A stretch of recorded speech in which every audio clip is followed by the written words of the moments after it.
is the WiDS Datathon third place winners call. So Valerie, I'll turn it over to you, and then Sharada, and then we'll turn it over to the winning team. Sure. So I'm Valerie, and I work on the WiDS Worldwide Global Team on communications and marketing, and also lead a lot of the marketing communications with the Datathon, as well as the Datathon workshops.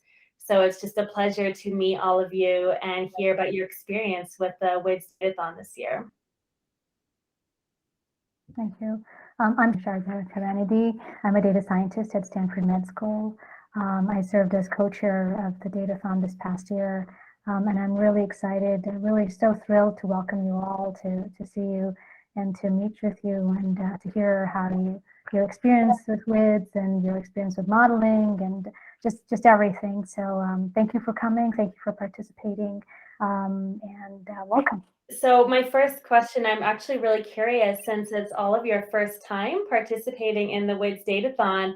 There's so many Kaggle competitions out there, and I was really curious to hear about, a little bit about your background, where each of you are from, and how you got involved with the Datathon. Where did you hear about it? How did you decide to participate in the WiDS Datathon competition? Sure. So I'll start. My name's Heidi. I have a background in econometrics through school, and previous professional jobs as well before landing at Data Lab. And mainly my focus within data science is modeling, predictive statistics and prescription analytics type of work. I guess I found out about the Datathon through, I was just really interested in getting involved in my community more with women and young girls, and being able to kind of be sort of a mentor to them, and help kind of steer them towards the STEM realm. And so part of what I was Googling within my own community and trying to do some personal outreach is how I found out about women in data science. And that's when I just started digging further into it. And I think I did that back in the fall, and you had already announced we will be doing another Datathon. It's launching early 2022. So I was like, I want to participate in that. And I've never done a model competition. I've never, I had no Kaggle account or any sort of intro to that prior to competing in the Datathon. So I went to a couple of the girls on my team in analytics here at Data Lab and asked if they wanted to join and participate with me. So that's kind of how we got there. I'll pass it on to Chloe if you want to. Definitely. My academic background is in applied math and computer science, and I am interested in data science work career-wise. So I was a member of the analytics team at Data Lab, and Heidi introduced me to the Datathon competition, and we formed this team based on the women at Data Lab on the analytics side.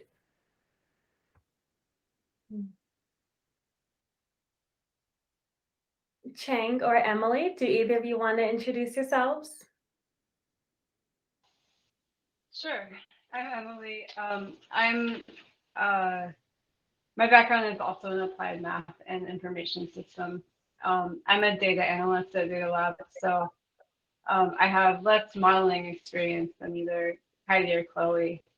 But I did want to try and expand my modeling experience a little bit. So when they approached me about doing the competition, I was really excited and a little scared. But it's really been a great experience for me, and I feel a lot more confident in my modeling ability now.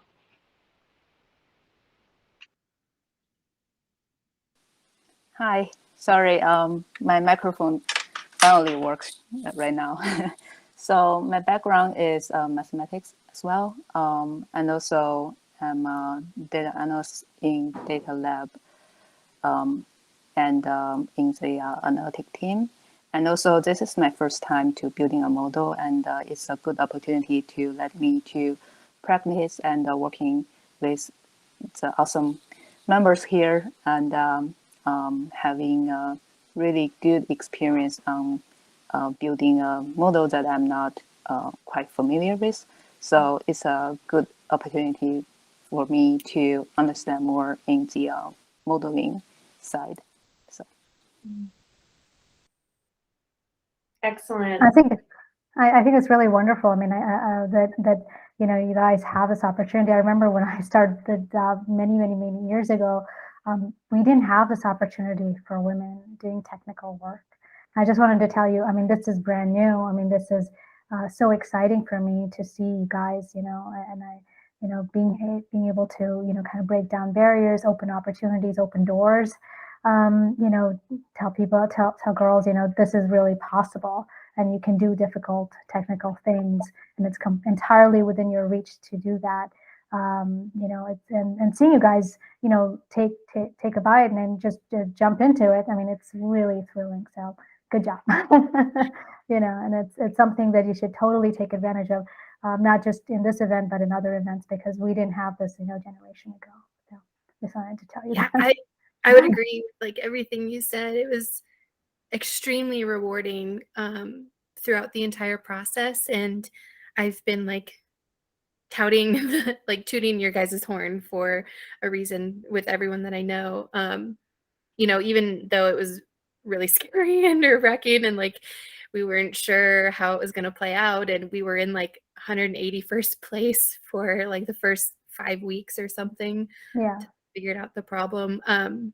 It was a very rewarding, and there was so much knowledge gained from it. So thank you for hosting the great competition. Absolutely. It's something that we do, with a passion. We have each of us, and we have been through personal journeys where things have been difficult, and things weren't handed to us on a plate, and so we're entirely committed to, making opportunities open for women doing difficult technical things. So we're so happy to see that you guys, just plunged right into it, right? Yeah. Go ahead, Valerie. Did you have that? Yeah, no, it's just interesting to hear how you have tapped into that, and any other impact that the Datathon has brought to you. It's something that we're always really curious about. Yeah. So, if you could just kind of just talk about, what I know you guys, were kind of in a group, and you kind of, went to each other, but was there sort of something kind of overweening? Did you kind of were you all a part of a group before, or I mean, I know you kind of went to each other, or was it just kind of serendipity? It was just serendipity. It was pretty much just serendipity. We're very like independent workers at Data Lab. We're very siloed. Like we don't have a lot of collaboration.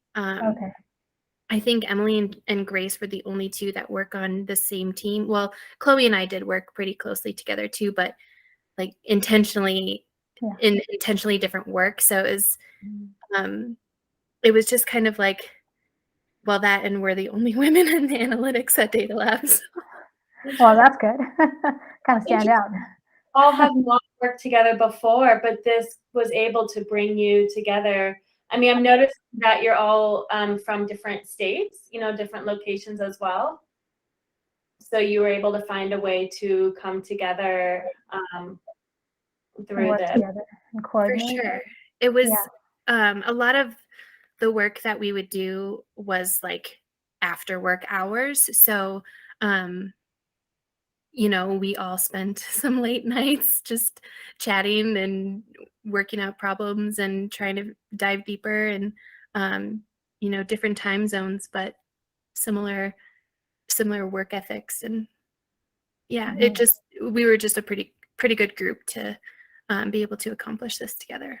That's awesome. I mean, that's also one of our goals, is to get people to get, women to have networks, because we don't naturally have networks. We don't naturally, go out in our own interest groups. And so to the extent that you guys have, come up with an interest group that, you share similar things, you guys can build a network together, and, this network will, help you throughout your life. You have opportunities, you have challenges, you can all lean on each other, and it's a very valuable thing. I mean, you won't realize how valuable it is right now. It's all fun, but as you get older, it's, there are challenges in life.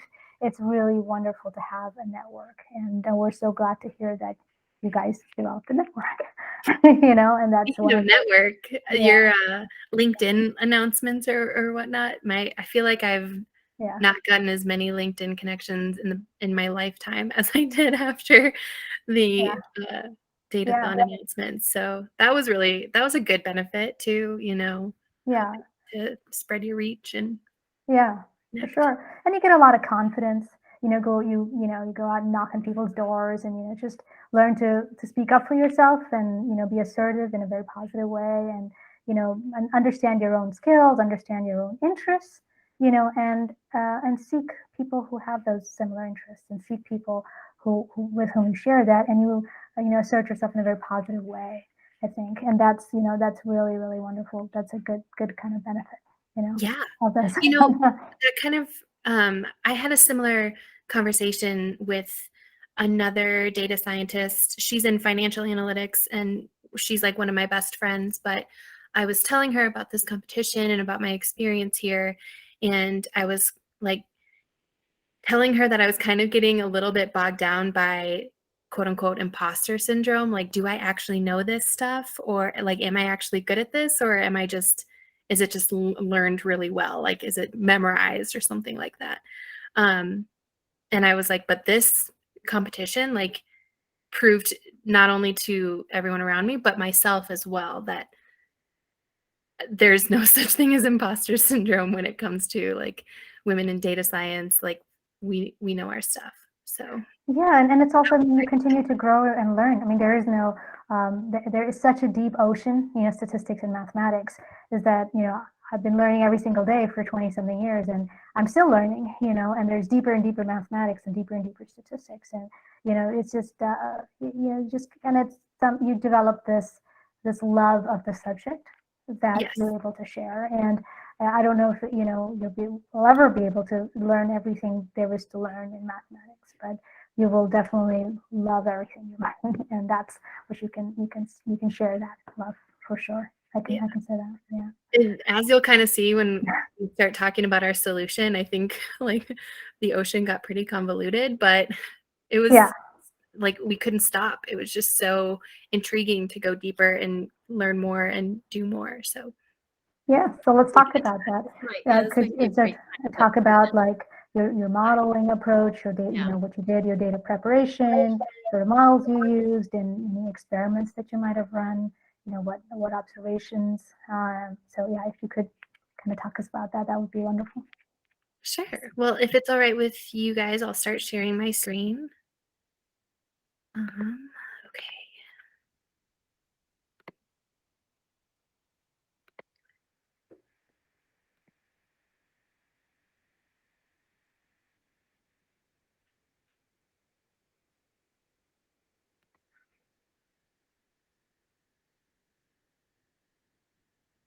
Sorry, just trying to figure it out here. The three dots at the bottom, it should be the present now icon right next to the. Yeah. Oh, present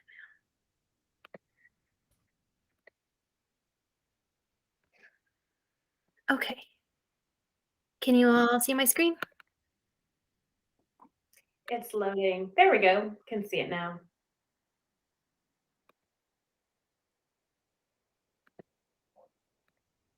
Okay. So we're the gradient boosted math ladies. Just a quick overview of our agenda.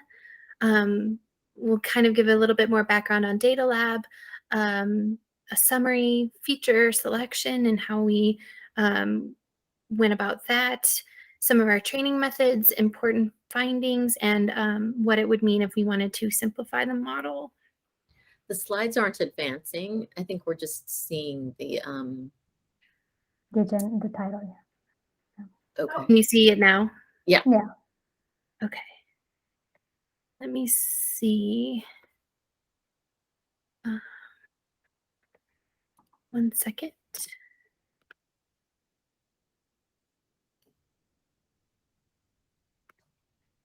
I'm gonna redo this.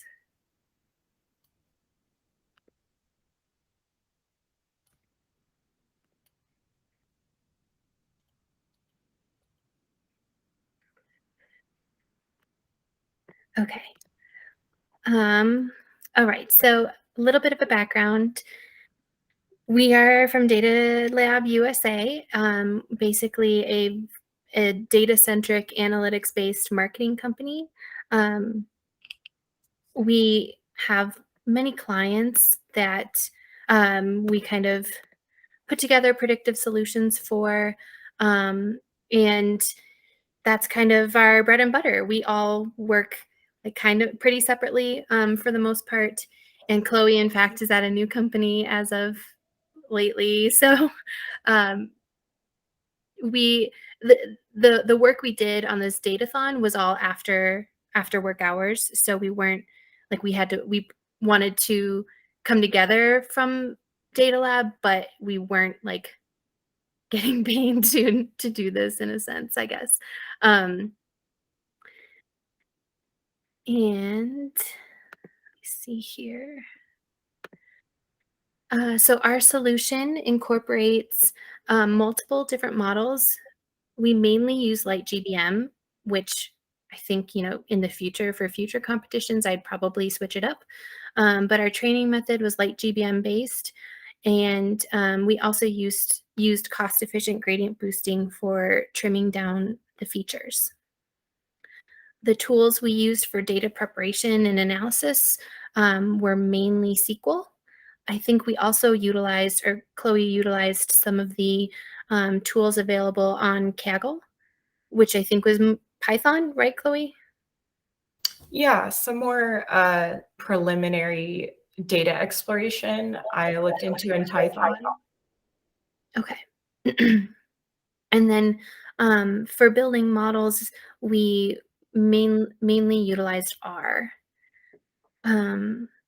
Some of our more important features were prior site UI of the buildings in the test data, the differences between Energy Star rating in previous years. Facility type was always high ranking. Energy Star rating, previous Energy Star rating, I will also add. State, floor area, and year built was also pretty high in importance consistently.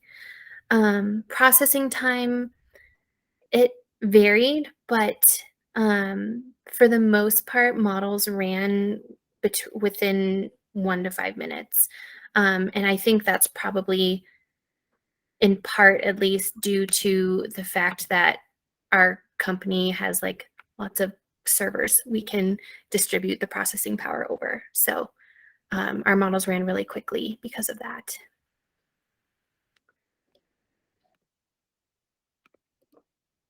Feature selection and engineering.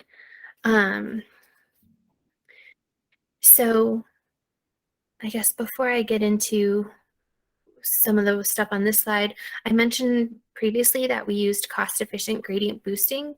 And Emily and Grace were like crucial in coming up with tons and tons of different transformations of all the variables that were included in the training data. So that's how cost-efficient gradient boosting helped us to initially trim down the features. We would set the penalty, and any variables that got included had to provide enough value that outweighed that penalty. So we were able to really limit or trim down non-important variables tremendously. And I think like at one point we had, gosh, I want to say like 1,600 variables of just different types of transformations that Emily and Grace had put together. So that was pretty crucial. Like I said in the beginning, we didn't really figure out the like time series portion of this problem until about 4 to 5 weeks into the competition. And then once we figured out that it was a time series type of problem and the buildings were present in the test data as well as the training data, we were able to use kind of the prior history to predict that site EUI a little more accurately. Once we figured that out, I think our position on the public leaderboard jumped from like 181st place to like 19th. It was that, so that was a pretty big a pretty big like piece of insight for us. Some of the more important transformations that we did was prior site EUI. We took like the min, max, and average and attempted to kind of parse out which of those would be most predictive. Some of the temperature data and model predictions were aggregated, and we had 2 types of match levels. One we called the BID match level, which was our tightest match and included state, facility type, floor area, year built, and elevation. And then one which we called BSEG, which is a little looser match, which was state, facility type, floor area, and year built. So it eliminated elevation. And what I thought was interesting about that was that our models performed much better on that like looser BSEG match than it did on the tighter BID match. Just kind of interesting that like it was almost like elevation was maybe a red herring in the data. I don't know if you guys meant to do that or it's interesting. Yeah, it's really interesting to hear you describe. So I was really involved in preparing the data set that you guys built. So I was really involved on a kind of hands-on basis. And it actually started off with data that we got from CCAI that had a lot of the building attributes. But it wasn't enough. So we went and got data from the government NOAA, which had zip code level attributes, zip code level temperature readings for like the whole United States. And so we joined these 2 data sets at a zip code level, and that's why you see this. That's what happened behind the scenes to get this data set to you. But the elevation came from the government. It came from a government data set. So we weren't, we didn't prepare that data set. We just simply joined the data from the government. And, and it's something that we didn't, it's what the government gave us. So to the extent that there's, whatever's, available at that zip code, if it's at a different elevation, lower elevation, we just, I don't know. But it's something that it's an interesting observation. Something that is really. So that's what happened from our standpoint. That's really interesting. Yeah. Go ahead. No one interrupted. Yeah. And I kept remembering, with your initial kind of onboarding meeting prior to the competition officially launching, I remember hearing that like there's some stuff in the data that is intentionally supposed to be tricky, and you want us to work to kind of figure out some of these things. So that was a big piece of our transformations as well. Like we wanted to try and identify pieces within the data that could be either like mistakes or red herrings or curious. Yeah. And that's totally. I mean, this is real world data, right? Yeah. This isn't nicely curated. A team of 50 people preparing this data. This is real world data that we put together. And the challenge is to build a model with all the flaws and in imperfections in real data. And that was, it's really good judgment that you applied. So along those same lines, we attempted to fill in missing values where we could. I know Energy Star rating was one that it was high in importance, but it had like a pretty significant amount of nulls. So we tried a few different transformations with Energy Star rating, And one of them attempted to like predict Energy Star rating and fill in the nulls that way. Another one utilized the median Energy Star rating from that facility type, since that varied widely by facility type. And in the end, I think, you know, it was pretty equitable across the board how Energy Star rating was utilized in the model. Like those types of transformations didn't provide like a significantly noticeable difference. And I think having the nulls also led us to like also fed into the prediction in a valuable way. So in the end, we utilized both transformed versions and non-transformed versions, but something we were constantly thinking about for sure. That's awesome. That's really good.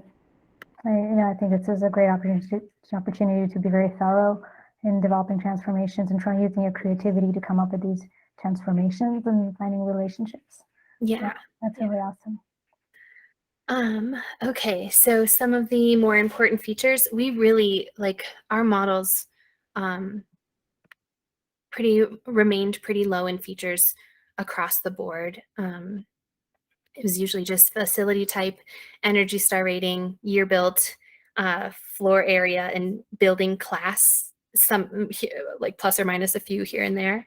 But pretty consistently, we tried to keep the variable count as low as possible. And facility type was always like high up. I know another,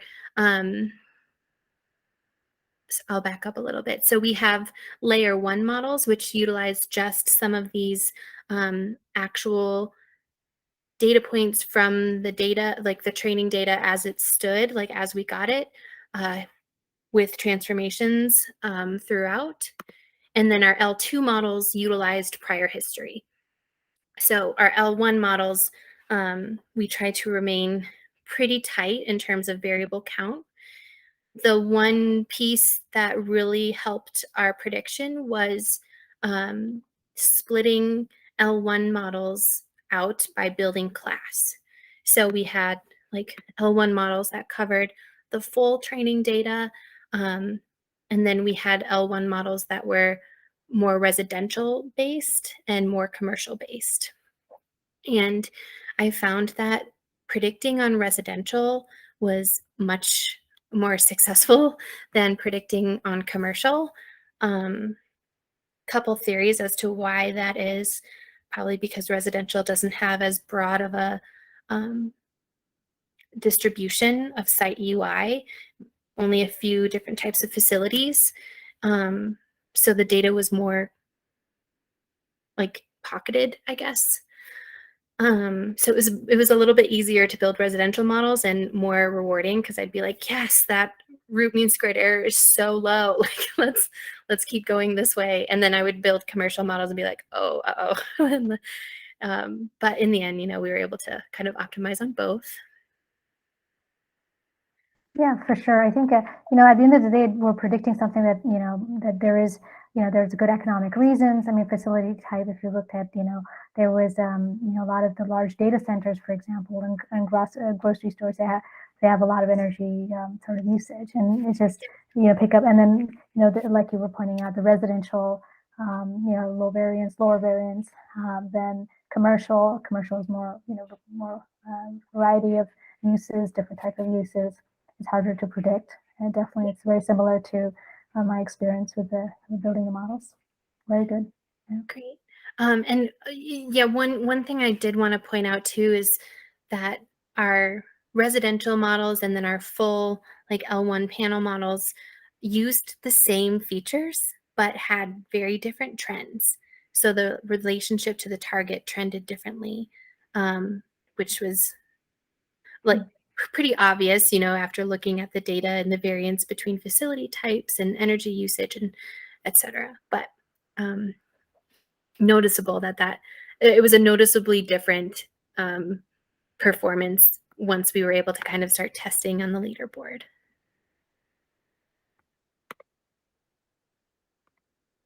So our L2 models, this was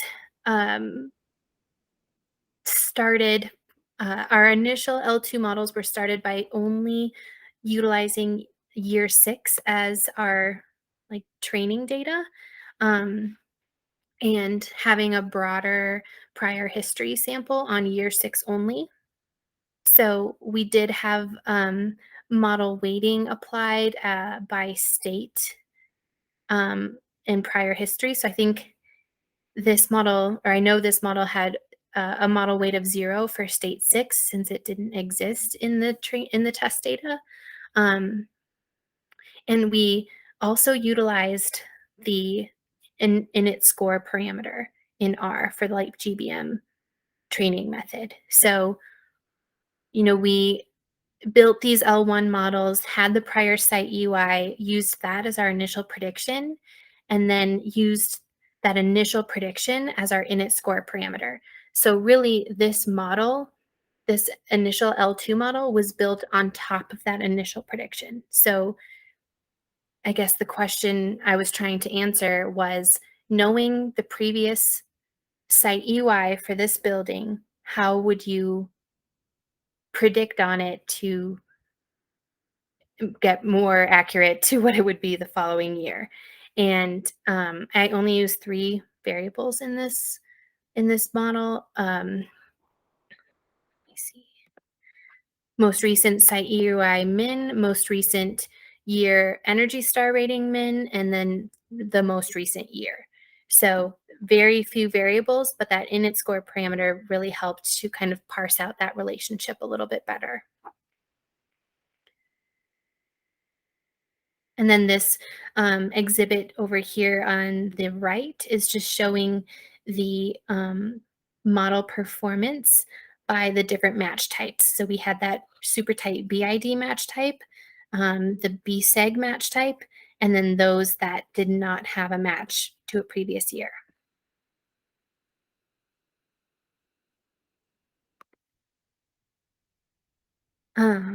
Okay, so our other L2 models that we built, our final solution ended up being like an ensembled version of about 7 different models. So there was, I think, 3 baseline L1 models, and then the rest were L2, like different versions of the L2 models that included prior history. This model right here, we excluded state 6, but also used various amounts of like differential variables that were trying to capture the difference in weather data over time. So we did weight it accordingly as well. I think weighted on state and also prior history, excluding state 6.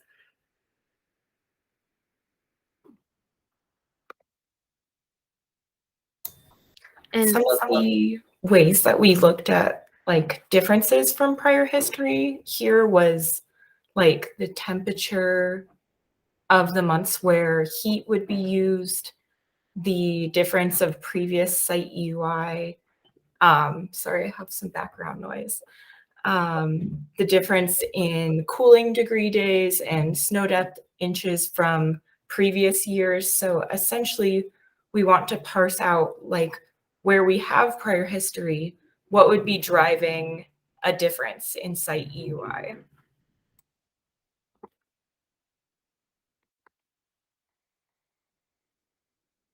And then our other L2 model was based on years 3 through 6, and a model weight on years 4 through 6, still excluding state 6, and then also including some of those other L1 model scores. So we do have some of the like L1 baseline panel model scores included in here, along with those differential variables, previous site UI, and again, some of the main drivers in the modeling itself facility type, Energy Star rating, things like that.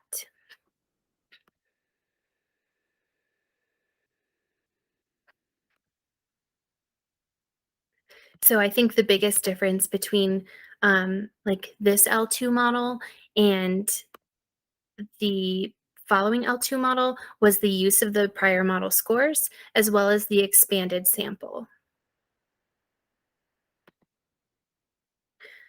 Some of the training methods we used, everything we did was utilized light GBM.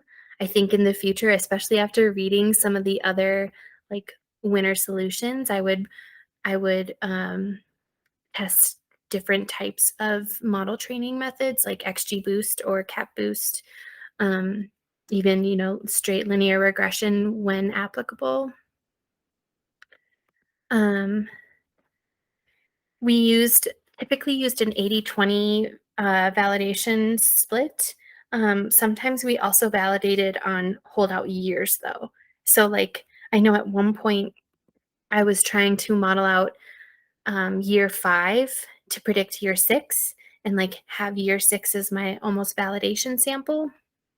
I really wanted to try to get something that would generalize across the test data as much as possible. So that was one thing we were constantly doing, is trying to come up with new ways of validation in order for our model to generalize.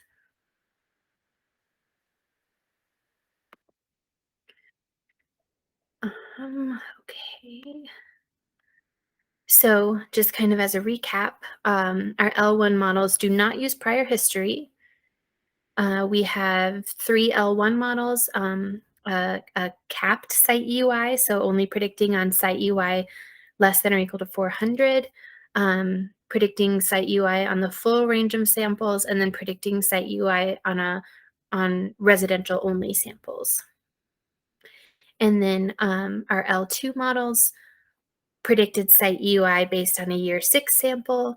Model number 2 predicted site UI based on a model weighting in years 4 through 6, and then model 3 predicted site UI on years 3 through 6, and also included previous scores.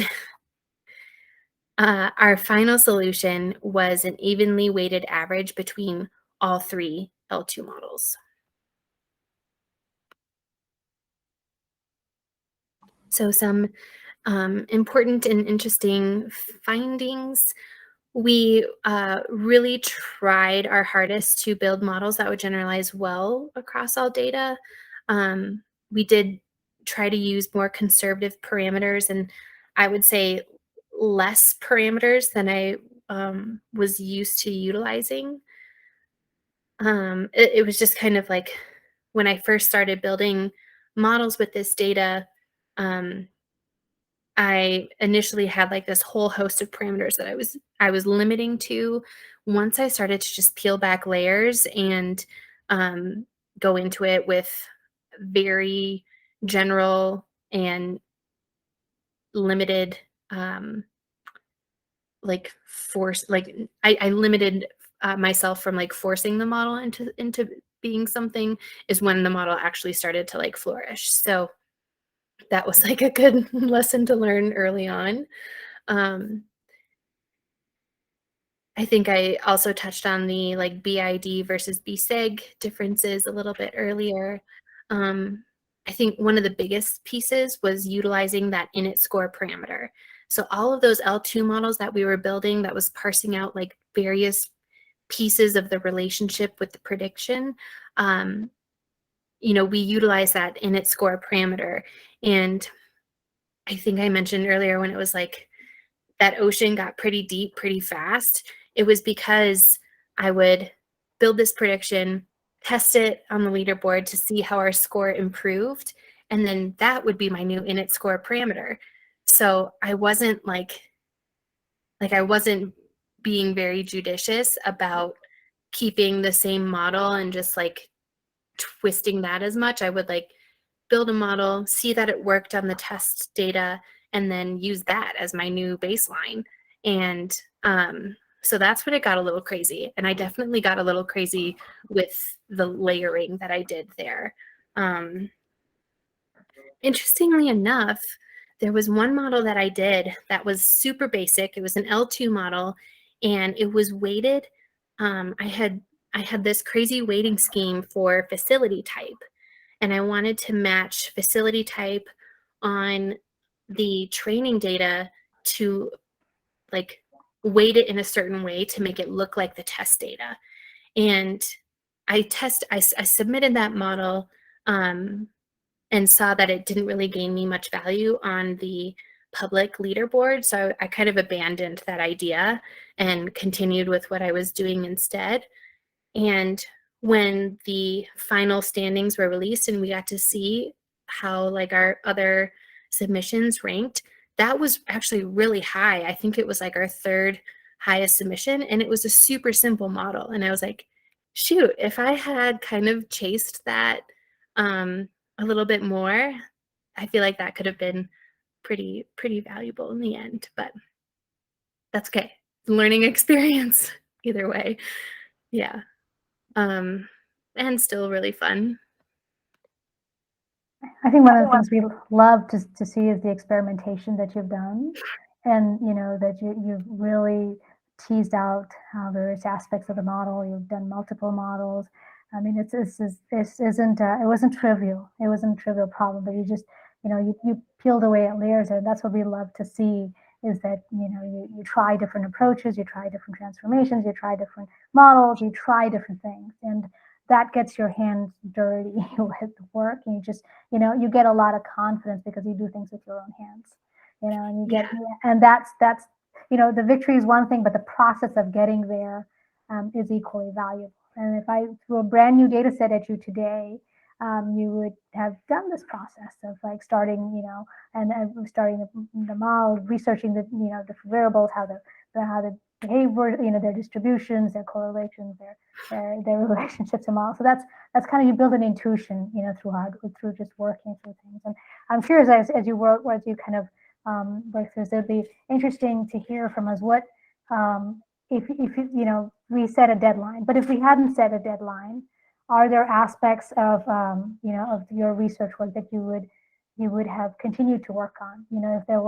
If you had infinite time, yep, what would you have done more of? And what would you have done? Was there something interesting to you, or what would you have done more of? If I wasn't like up against a deadline, I would have for sure tested ensembling models with various training methods. So I think we had even talked about it as a group at one point of building XGBoost models and CapBoost models, and possibly creating a residual adjustment equation for all of these models. And I think had I had more time, that's definitely something that I would have liked to do, even if it was the same variables, similar parameters, or similar like conservative or non-conservative types of parameters. I would have loved to see the difference in how those training methods produce different outcomes. So that's really fantastic. Well, that's wonderful for me to hear. And guess what? You have a chance to do that in phase 2, because it's our phase 2 is meant for research, right? yeah. And to the extent that phase 1 sort of ignites a research question in your head, you want to, it lights a flame and say, I really want to know this. Just like you articulated just now. I mean, we'd love for you to pursue that research question in phase 2. And spend a lot, time on it, like a month or 2, just researching some questions, like you said, deeply. We read up on literature in this field. Maybe write something. Do your research so that by the end, when you have a paper, or when you have something, you present your findings, you might have a paper to submit for a journal, and that might be something. So. We encourage women to go from the model building phase to the research phase. So it's something that we welcome you. We encourage you to consider. I'll think about it. That'll be a great. And Maggie has helpfully posted the link to phase 2. So please consider that. Thanks, Maggie. So Go ahead.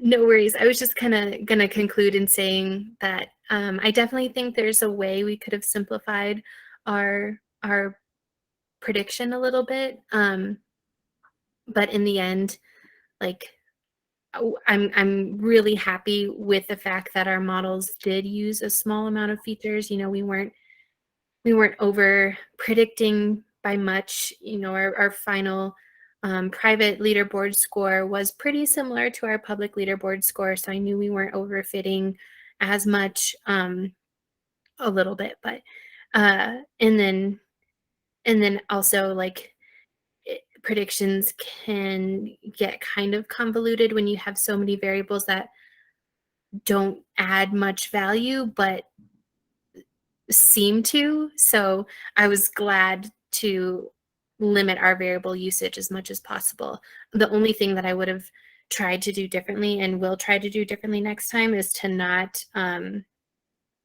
layer it so much that we can't even, like, it was like, it's hard for me to comprehend, like, the amount of layering. Chloe laid it out really nice in this presentation, but even when I was building it, I was like, this is crazy. Why am I doing this?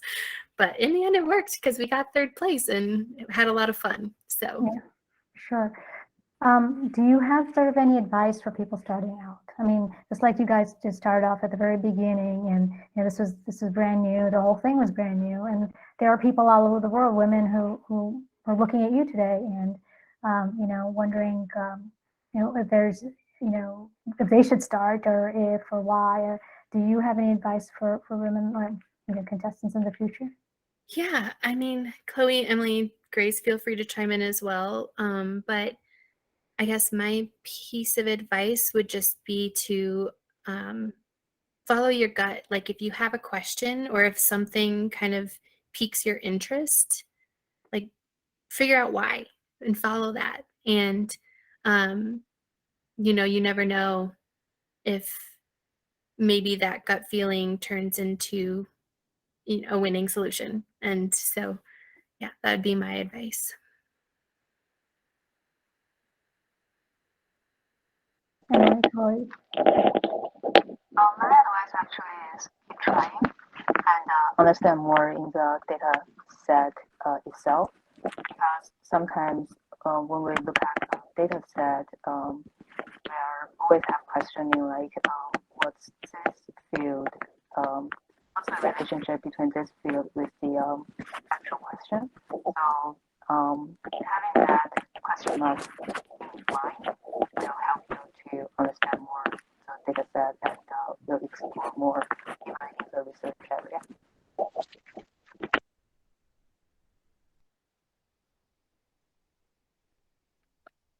Chloe, Emily?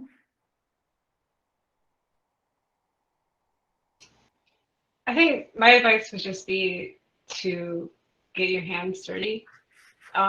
Like I started out the competition, and like I said, I didn't have a lot of confidence in my model building skills, and so I spent a lot of time on data analysis. And I came up with some very interesting things, and I ended up trying to incorporate. I think I made my first model like 2 days before the competition ended. And so my issue was that, like, I spent so much time researching and coding and looking at data, and I didn't have enough time to integrate any of it.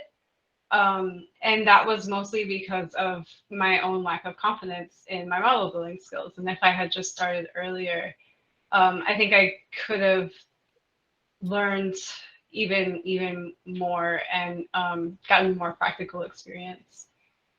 Well, you can now. You can continue Yeah. your model building. You still can.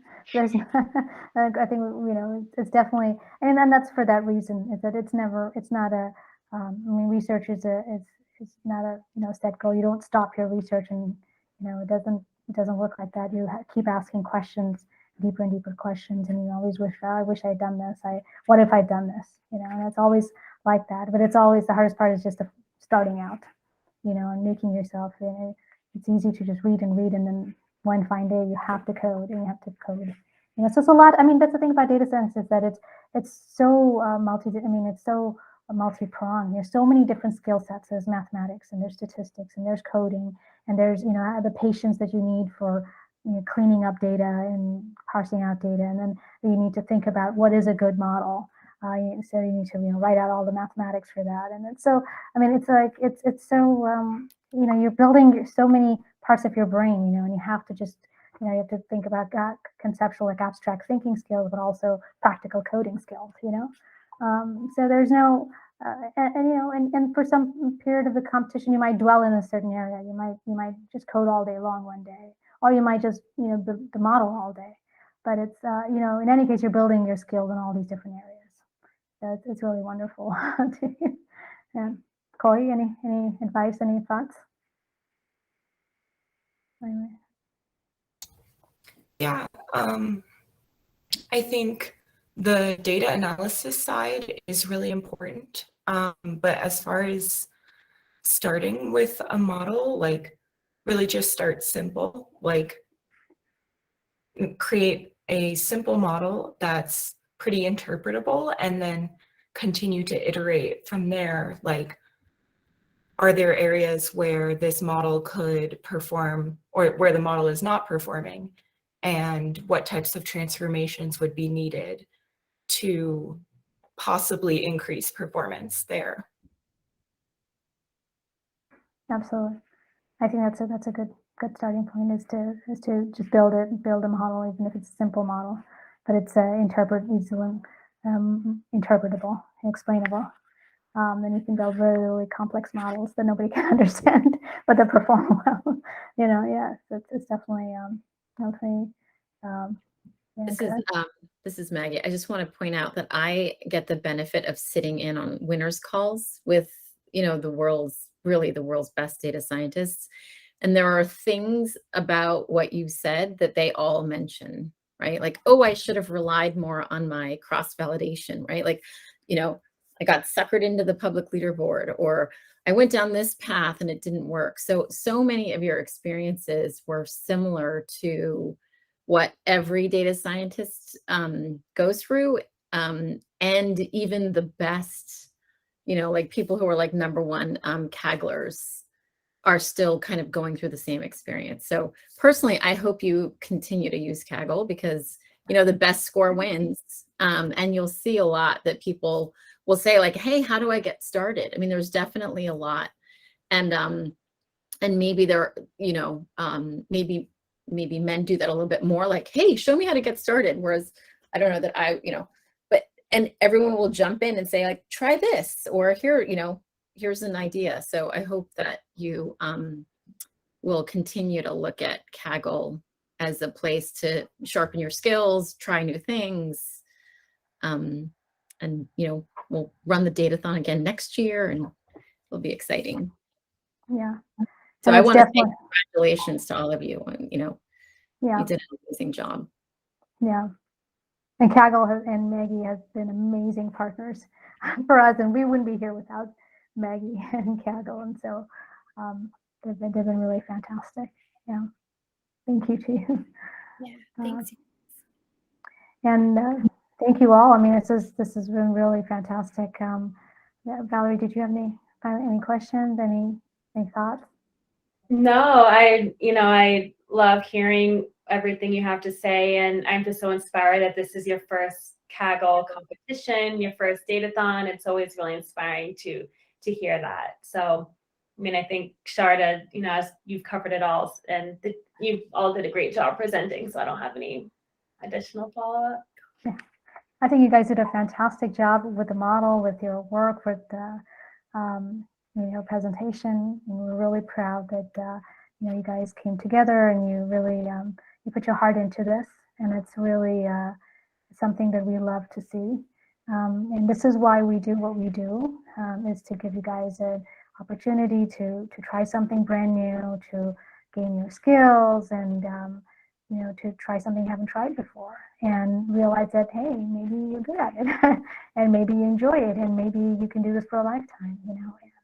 And that's why we do. I mean, we want to break down barriers. We want to provide these opportunities that you might not have had a decade ago. And we want you to gain skills. We want you to gain confidence.